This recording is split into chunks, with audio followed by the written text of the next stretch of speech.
प्रणाम दोस्तों। एक बार महान संतोषों ने एक बात पर बहुत जोर दिया।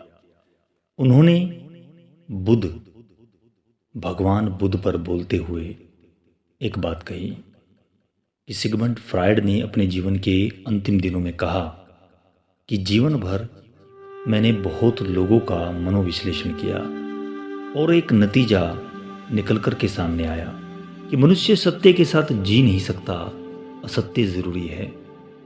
झूठ और धोखा ये दोनों बेहद जरूरी हैं। यह वक्तव्य दूसरे महान जर्मन विचारक नीत्शे के वक्तव्य से बड़ा मेल खाता है, क्योंकि नीत्शे ने फ्रायड के पहले कहा कि लोग सोचते हैं सत्य और जीवन एक ही बात है, बिना सत्य के जीवन चल नहीं सकता। गलत सोचते हैं। सत्य जीवन विरोधी है, झूठ जीवन का सहारा है। लोग भ्रम के सहारे जीते हैं। सत्य तो सब सहारे छीन लेता है। सत्य तो तुम्हें नंगा करके रखता है। सत्य तो तुम्हें बचने की कोई जगह नहीं देता। सत्य तो तुम्हें भरे बाजार भीड़ में बिल्कुल नंगा खड़ा करता है। तुम्हें बहाने चाहिए। परमात्मा तुम्हारे लिए सबसे बड़ा बहाना है। दरअसल बात यहां से शुरू नहीं होती, एक गहन प्रश्न से शुरू होती है कि मुक्ति की सही परिभाषा क्या है। अकेलेपन की गहन प्रतीति ही मुक्ति है। जब पूछा जाता है, हे भगवान, हम तो जीते जी और सोते जागते भय और अपराध भाव के द्वारा अशीष नरकीय पीड़ा से गुजर चुकते हैं, क्या यह काफी नहीं कि मरने के बाद फिर हमें नरक भेजा जाएगा? एक बड़ा ही उलझा सा प्रश्न कि हम मरेंगे और नरक में जाएंगे। हम तो इसी पीड़ा में जीते हैं प्रभु, क्योंकि बुद्ध के अनुसार बहुत लोगों को ऐसा संशय है कि बुद्ध भी परमात्मा को नहीं मानते थे। अलग अलग बहुत सारी बातें हैं। ओशो इस पर अपना स्पष्टीकरण रखते हैं। कहते हैं, पहली बात, कोई भेजने वाला नहीं, कोई भेजता नहीं, तुम जाते हो।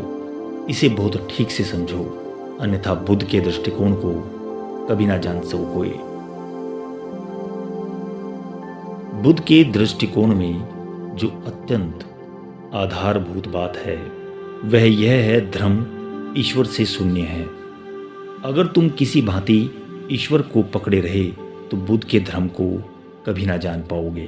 कुछ लोग यहीं पर उलझ जाते हैं, समझते हैं बुद्ध ईश्वर को नहीं मानते। ईश्वर के बहाने तुमने किसी दूसरे पर दायित्व छोड़ दिया है। बस बात इतनी है। इसको ही समझते हुए जीवन निकल जाता है, पर मनुष्य समझ नहीं पाता। दृष्टिकोण को जैसा स्पष्ट ओशो करते हैं वैसा तो कोई कर नहीं पाता। बहुत लोग आए गए, बहुत दार्शनिक आए गए, बहुत गुरु आए गए, ऐसा सदगुरु ना हुआ। तुम कहते हो दुख तो हम भोग चुके बहुत, अब हमें नरक नहीं भेजा जाए। तुम्हें कोई भेजने वाला है? तुमने यहां पर दुख पाया, हे प्रभु अब नरक में मत भेजो। ये बस एक थिंक है, एक सोच है। वहां पर ऐसा कोई पुरस्कार नहीं बढ़ रहा। बुद्ध कहते हैं तुम अकेले हो और तुम्हें इस अपने अकेलेपन को इसकी समग्रता में स्वीकार कर लेना चाहिए। इस अकेलेपन की गहरी प्रतीति से मुक्ति होगी, क्योंकि जब तक दूसरा है और दूसरे पर टालने की सुविधा है तब तक तुम बंधे ही रहोगे।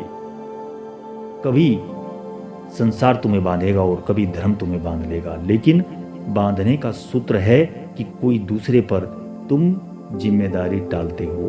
भगवान है, वही करवा रहा है, तो तुम कर रहे हो। वही जहां भेजेगा वही तुम जाओगे। वह सुख देगा तो सुख, दुख देगा तो दुख। तुम अपने ऊपर कुछ भी नहीं लेना चाहते। तुम उस जिम्मेदारी से घबरा उठते हो जो स्वतंत्रता लाती है। बुद्ध मनुष्य को अंतिम महिमा मानते हैं। बस बात इतनी है, उसके ऊपर कोई महिमा नहीं, और मनुष्य की स्वतंत्रता ही उसके परमात्मा होने का उपाय है। इसे ऐसा समझो। बहुत थोड़ा सा विरोधाभासी लग सकता है। बुद्ध कहते हैं कि अगर परमात्मा को माना तो कभी परमात्मा ना हो सकोगे, तुम्हारी मान्यता ही बाधा बन जाती है। कुछ लोग यहीं फंस कर रह जाते हैं। वो लोग मानते हैं कि ओशो हो, चाहे बुद्ध हो, चाहे कोई अन्यत्र इस तरह का जो इस परिपाटी को मानता हो, कुछ लोग तो यहीं फंस कर रह जाते हैं कि बस यही कहने में लगे हैं कि हम परमात्मा हैं, हम परमात्मा हैं। इसकी गहनता को नहीं समझ पाते। जब तक तुम दूसरे को नहीं हटाओगे, अकेले होने को राजी नहीं होगे। अगर दुख है तो जानो कि तुम ही कारण हो, कोई और कारण नहीं। अगर सुख चाहते हो तो प्रार्थना से ना मिलेगा, पूजा से ना मिलेगा। सर्जन करना होगा, फसल काटनी होगी, बीज बोने होंगे। स्वादिष्ट आमों की अपेक्षा है तो आम के बीज बोने होंगे, वृक्ष लगाने होंगे। नीम के बीज बोए तो वैसा ही पाओगे। आम पाने की अगर कोई ऐसी आकांक्षा है तो बीज में परमात्मा का बहाना बनाए रखो, यह ना चलेगा। तो पहली बात समझो कि कोई है नहीं जो तुम्हें भेजेगा। शायद यह किसी की धारणा के कारण ही तुम संभल ना पाए, और तुमने अपने पैरों पर ध्यान न दिया और न अपनी दिशा का चिंतन किया, न अपने को जगाया। तुम गफलत में जी रहे हो, मूर्छित हो। तुमने सदा यह सोचा कि जो करवा रहा है हो रहा है, प्रार्थना कर लेंगे, समझा लेंगे, बुझा लेंगे, रो लेंगे, मना लेंगे। परमात्मा करुणावान है, यही करुणा की धारणा है। इसी धारणा में तुम जीते हो। परमात्मा महा उद्धारक है, यह भी तुम्हारी धारणा है। तुमने पाप किया, वह पतित पावन है, ऐसा तुम बस धोखा देते रहते हो। धोखा दे रहे हो स्वयं को या किसी और को भी। इन्हीं कल्पनाओं के जाल तुम बुनते हो, उलझे रहते हो, फिर उन्हीं में तुम और उलझ जाते हो। बुद्ध कहते हैं कल्पना के जालों को तोड़ो, तुम अकेले हो। तुम्हारे संसार में, तुम्हारे मनोजगत में तुम्हारे अतिरिक्त और कोई भी नहीं। संसार में तुम दूसरे को खोजते हो और धर्म में भी दूसरे को खोजते हो। संसार में खोजते हो पत्नी को, पति को, बेटे को, भाई को, बहन को इत्यादि।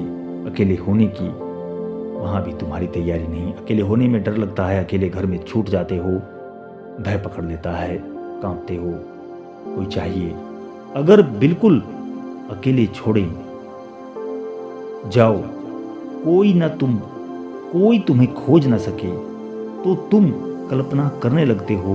एकांत में बैठकर भी तुम दूसरे का ही स्वप्न देखते हो। तुम्हें गुफा में बंद कर दिया जाए तो तुम बैठकर भीड़ को मौजूद कर लोगे। अपनी कल्पनाओं में बातें सोचोगे, मित्रों की, पत्नी की इत्यादि, बच्चों की, संसार की।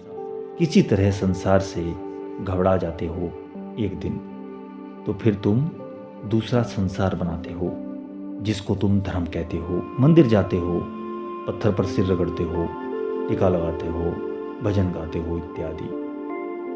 पहले भी तुमने मूर्तियां चुनी, कम से कम जीवित थी, कम से कम धोखे में थोड़ी सच्चाई थी। तुम्हारी पत्नी तुम्हारा परमात्मा से कम ज्यादा जीवित थी। जीवित होने के कारण अड़चन पड़ी।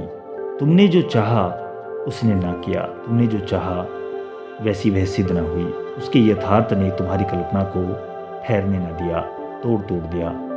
तुमने तो सीता सावित्री चाही थी, में सब कल्पनाएं थी। सीता और सावित्रियां में पुराण हैं, कथाएं हैं। पुरुष ने जैसी पत्नियां चाही, उसके केवल सपने इत्यादि। तो तुम्हारी कल्पना में अब मूर्तियां ही बाकी रही। जीवित लोग छूटते गए, पीछे छूट गए। यही समस्या है, यही समस्या की जड़ है जो तुमने बनाई है कल्पनाओं से। बुद्ध ने कहा कि संसार में तुम दूसरे को पकड़े रहे, अब फिर तुमने दूसरे को पकड़ लिया। तुम सब कब होगे, तुम स्वयं कब बनोगे? अपदीपो भव, तुम अपने दिए खुद कब बनोगे? तुम कब कहोगे कि दूसरा नहीं है, मैं ही हूं, और मुझे जो भी करना है इस मैं से करना है। नरक बनाना है तो भी सबसे बनाना है, स्वर्ग बनाना है तो भी सबसे ही बनाना है, दुख पाना है तो भी नियंता होना पड़ेगा, आनंद पाना है तो मुझे ही यात्रा करनी होगी, मेरे अतिरिक्त कोई भी नहीं है। इसलिए बुद्ध का धर्म भारत में ज़्यादा दिन ना रहा, क्योंकि यह सत्य पर इतना जोर दिया कि हम कल्पनाशील लोग सत्य पर इतना जोर के लिए राजी ना हो सके, क्योंकि हम तो कल्पनाशील लोग हैं। यह सत्य तो हमें थोड़ा ज़्यादा खतरनाक मालूम हुआ, हम बिना स्वप्न के जी ही नहीं सकते। खैर, आज की बात करें तो धीरे धीरे लोग अब इस बात को स्वीकार करने लगे हैं, लेकिन जब बुद्ध हुए, बुद्ध घूम घूम कर सबको चेतना बांटते रहे, तब इस चेतना को लेने को भारत में कोई तैयार ना हुआ। आज भले ही कुछ लोग जुट रहे हों, ये एक अलग बात है। इस सत्य को धीरे धीरे पहचाना जा रहा हो, ये एक अच्छी शुरुआत कही जा सकती है। लेकिन याद रहे, बुद्ध ने यह नहीं कहा कि परमात्मा नहीं है। इसे तुम ख्याल रखना, बुद्ध इतना ही कह रहे हैं कि तुम जो भी परमात्मा घड़ोगे वह नहीं है, तुम जो भी घड़ सकते हो वह नहीं है, तुम्हारा घड़ा हुआ परमात्मा नहीं है। तुम अपनी सब मूर्तियां खंडित कर डालो। बुद्ध से बड़ा मूर्ति भंजक कोई भी नहीं हुआ। मुसलमानों ने बहुत मूर्तियां तोड़ी, लेकिन फिर भी मोहम्मद इतने बड़े मूर्ति भंजक नहीं जितने बुद्ध, क्योंकि परमात्मा को स्वीकार तो किया, मत बनाओ मूर्ति, मत ढांचा रखो, लेकिन हाथ किसी दिशा में तो जोड़ोगे। मुसलमान भी काबे की तरफ हाथ जोड़कर झुकता है, निराकार है, उसकी भी दिशा तो बना ही लेगा, आकार निर्मित हो जाएगा। मत बनाओ चित्र, क्योंकि उसका कोई चित्र नहीं। बुद्ध से बड़ा कोई मूर्ति भंजक नहीं। अब मैं तुम्हें याद दिला दूं कि बुद्ध परमात्मा विरोधी नहीं है, परमात्मा के पक्ष में है। इसलिए विरोध है, वे चाहते यह हैं कि तुम्हारी सब कल्पनाएं टूट जाएं, तुम इतने नितांत अकेले छूट जाओ कि कुछ उपाय भागने का ना रहे, कहीं और जाने का कोई उपाय ना रहे, कोई रास्ता ना रहे, अपने से दूर जाने का। तो तुम अपनी ही गहनता में, अपने ही स्वभाव में पाओगे उसे जिसे तुम अभी परमात्मा कहकर कल्पित करते हो। परमात्मा कल्पना नहीं है, आत्म अनुभव है। इसलिए पहली बात यह तो पूछो ही मत कि हमें नरक क्यों भेजा जाए। तुम जाना चाहते हो तो जाओगे, तुम नहीं जाना चाहते तुम्हें कोई भेज नहीं सकता। यह तुम ईश्वर को दोष देने की बात ही छोड़ दो। अब यह बड़े मजे की बात है, अगर तुम धन्यवाद दोगे तो दोष भी दोगे, अगर पूजा करोगे तो निंदा भी करोगे, अगर प्रार्थना पर तुम्हारा भरोसा है तो कहीं शिकायत भी मौजूद रहेगी। ऐसे तुम कहो, हे परमात्मा तू महान कृपाशाली है, अनुकंपावान है, लेकिन नज़र के किनारे से तुम देखते रहोगे अनुकंपा हो रही है कि नहीं। हम काहे चले जा रहे हैं, बस बोले जा रहे हैं, और तुम कुछ हो रहा है या नहीं, सिर्फ हम ही दोहराए जा रहे हैं। तुम हमारे अनुसार चल भी रहे कि नहीं, शिकायत भी भीतर मौजूद रहेगी। हम ऐसा बोलते रहते हैं, अंदर ही अंदर हम सोचते हैं कि कोई कृपा हो भी रही है कि नहीं, एक शिकायत भी अंदर ही अंदर बनी रहती है। ऐसे अंदर की चित्र कल्पनाएं गिरानी होंगी। बुद्ध कहते हैं, ना शिकायत ना कोई धन्यवाद, वहां कोई है ही नहीं तो क्या धन्यवाद दोगे, और कोई है ही नहीं जिसकी शिकायत करो। बुद्ध तुम्हें अपने पर फेंक देते हैं, बुद्ध तुम्हें इस बुरी तरह से अपने ऊपर फेंक देते हैं, रत्ती भर तुम्हें सहारा नहीं देते, हाथ नहीं बढ़ाते। में कहते हैं सब हाथ खतरनाक हैं, सब सहारे खतरनाक हैं, उन्हीं सहारों के आश्रय तुम भटक गए हो। आलंबन मत मांगो, तुम अकेले हो, तुम्हारी नियति अकेली है, इससे तुम राजी हो जाओ। दरिया को अपनी मौज की तुगनियों से काम, कश्ती किसी की पार हो या दरमियान रहे। अरे सागर को अपनी लहरों का मजा है, तुम्हारी कश्ती पार हो या ना हो, इससे सागर का कोई प्रयोजन नहीं। सागर को अपनी बाढ़ में मौज है, तुम डूबो कि बचो तुम जानो। बुद्ध तुम्हें अपना पूरा पूरा मालिक बना देते हैं। यद्यपि यह मलकियत बड़ा महंगा सौदा है, यह मलकियत बड़ी कठिन है, क्योंकि तुम इतने अकेले छूट जाते हो कि कोई बहाना ही नहीं है। फिर तुम यह नहीं कह सकते कि मैं दुखी हूं तो कोई और जिम्मेदार है, तुम ही जिम्मेदार हो। बस इतना समझ लो। मनुष्य का मन सदा यह चाहता है कि जिम्मेदारी किसी और पर टल जाए। यह मनुष्य की गहरी से गहरी चाल है। तुम जब दुखी हो जाते हो तुम तत्क्षण खोजने लगते हो कौन मुझे दुखी कर रहा है। तुम असफल हो लेकिन ये कारण तुम स्वयं में नहीं खोजोगे, कहोगे कि किस्मत को यही मंजूर था। अरे अगर तुम कुछ ऐसे होते कि तुमने जितना पुरुषार्थ किया उतना मिल गया, उसमें मौज में हो, उसमें ही खुश हो, उसमें ही मजा है, तो क्या ही बात थी। लेकिन यहाँ ऐसा कुछ तुम करते नहीं हो। तुम कभी यह नहीं सोचते कि दुख मेरा दृष्टिकोण हो सकता है। पत्नी ने कुछ कहा, पति कुछ बोल गया, बेटे ने दुर्व्यवहार किया, समाज ने ठीक से साथ न दिया, राज्य इत्यादि दुश्मन, परिस्थिति प्रतिकूल है। तुम कहीं ना कहीं तत्क्षण कोई बहाजा, कोई ऐसी बहाने तुरंत उठा लाते हो, क्योंकि एक बात तुम मान ही नहीं सकते कि दुख अपने कारण से ही पैदा होता है। यानी कि तुम दुखी हो तो केवल तुम्हारे कारण से, बाकी कुछ नहीं। अगर तुम ऐसी दुख की घड़ियों में भी मौज में जियो तो वो दुख भी सुख की तरफ बहता चला जाएगा। लेकिन इस बात की किसी को नहीं पड़ी। तुम्हारे लिए कांटे बोए किसको फुर्सत है? कौन तुम्हें इतना मूल्य देगा? तुम्हारे रास्ते पर कांटे बोने आए दूसरे लोग भी अपने जीवन में फूल बोने की बातों में लगे हैं। तुम नहीं सोचते यह कभी दूसरे लोग भी अपने जीवन में फूल बोने की तैयारी में हैं, लेकिन वे भी दुखी हो रहे हैं, तुम भी दुखी हो रहे हो। कुछ ऐसा लगता है तुम आंख पर पट्टी बांधकर बीज बोए चले जाते हो। बुद्ध का अनुभव है कि दुख है तो कारण तुम हो, इसमें कोई अपवाद का उपाय नहीं है। तुमने ही बोया होगा, देर हो गई होगी, बीज बोए फसल आने में समय लगा होगा, तुम शायद भूल भी गए होगे कब बोए थे ये कड़वे बीज। शायद तुम्हें तुम्हारे तर्क में संबंध भी न रह गया होगा बीजों का और फलों का, लेकिन इससे कोई फर्क नहीं पड़ता। दुख तुम्हारे ही बोए हुए हैं, बीजों का फल है, जो बोया है वैसा ही कटता रहता है। लेकिन ज्ञानी लोग इसे देखकर, इसे समझकर दुखी नहीं हुआ करते। ये भी समझने योग्य बात है। रामकृष्ण कहा करते थे, एक चील एक मरे चूहे को लेकर उड़ रही थी। कोई 25 चीलें उसका पीछा कर रही थी, झपट्टे मार रही थी। वह चील बड़ी परेशान थी कि ये मेरे पीछे क्यों पड़ी हैं। इसी झगड़े झांसे में उसके मुंह से मरा चूहा छूट गया। छूटते ही 25 चीलें उसे छोड़कर मरे चूहे के पीछे चली गई, उसे अकेला छोड़ गई।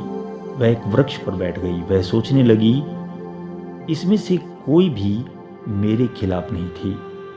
चूहे को मैंने पकड़ा था और ये भी चूहे को पकड़ना चाहती थी। चूहे के छूटते ही बात खत्म हो गई, कोई दुश्मन न रहा। अगर सारे लोग तुम्हारे दुश्मन हैं तो तुमने कोई चूहा मुंह में पकड़ा होगा, उसी चूहे को वे पकड़ना चाहते हैं। तुम उन्हें दोष मत दो जो तुम भूल कर रहे हो। कम से कम उतना अधिकार वही भूल करने का उन्हें भी दो। चूहे कम हैं, चीलें ज़्यादा हैं, चूहे कम ही हैं, ये समझ लो, अन्यथा उनमें कोई अर्थ न रह जाएगा। अगर सम्मान मिलने की सभी को सुविधा हो, 4 अरब आदमी सभी सम्मानित हो सकें, सभी को राष्ट्रपति के पुरस्कार मिल जाएं, भारत भूषण इत्यादि चक्र मिल जाएं, महावीर चक्र मिल जाएं, तो क्या मतलब रह जाएगा। सम्मान का मूल्य है न्यूनता में, जितना न्यून हो सकता है मूल्यवान है। अगर 40 करोड़ के मुल्क में एक आदमी को सम्मान मिले तो मूल्य है, 40 करोड़ को ही बांट दिया जाए मुफ्त में तो क्या मूल्य। मैं अकेला जो भारत रत्न नहीं तो उसमें सम्मान हो जाएगा।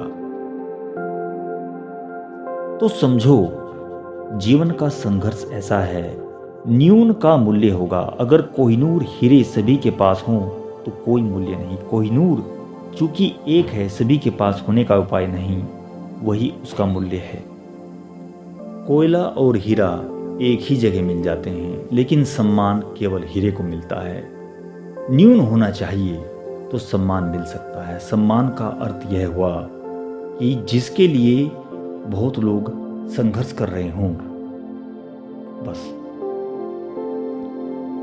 अगर तुम्हें सम्मान की चाह ही ना हो तो अपमान का भी भय ना होगा। तुमने सफलता चाही, विफलता मिलेगी। तुमने चाहा लोग तुम्हें भला कहें, बस भूल हो गई। तुमने अपने अहंकार को सजाना चाहा कि लोग तुम्हारे अहंकार को नग्न करने पर उतारू हो जाएंगे। यही बस समस्या है। एक बात के साथ खत्म कर देता हूं। लाओ त्से ने कहा कि अगर तुम्हें हार से बचना हो तो जीत की आकांक्षा मत करना, और अगर तुम्हें अपमान से बचना हो तो सम्मान मत मांगना। लाओ त्से ने कहा, मेरा कोई अपमान नहीं कर सकता क्योंकि मैं सम्मान चाहता ही नहीं, और मैं वहाँ बैठता हूँ जहाँ लोग जूते उतारते हैं। वहाँ से मुझे कोई कभी भगाता ही नहीं। मैंने सिंहासन पर बैठने की कोई चेष्टा नहीं की, इसलिए मुझे कोई हरा नहीं सकता। कैसे हराओगे? लाओ त्से यह कहता है, मैं हारा हुआ ही हूँ, तुम मुझे हराओगे कैसे? मैंने जीत की योजना ही नहीं बनाई, तुम मुझे हराओगे कैसे? इस बात का ख्याल रखो, कोई तुम्हें दूसरा न दुख देता है न दे सकता है, न देने का कोई उपाय है, न कोई नर्क न स्वर्ग। हाँ, तुम अगर अपने दुख को देना चाहो, मजे से दो। ऐसा मेरा अनुभव है कि लोग दुख को पकड़े हुए हैं, दुख को संपत्ति समझा है, दुख को छोड़ने की हिम्मत नहीं होती, क्योंकि दुख के कारण लगता है कुछ है तो। अब मैं क्या तुमसे अपना हाल कहूँ, बाखुदा याद भी नहीं मुझको। जिंदगानी का आसरा है, यही दर्द मिट जाएगा तो क्या होगा। बस इसी समस्याओं में लोग घिरे हुए हैं। आशा करता हूँ बात समझ में आई होगी। आगे मिलता हूँ दोस्तों किसी ही ऐसी वीडियो के साथ, सत्य खोज के साथ। ओम नमः शिवाय।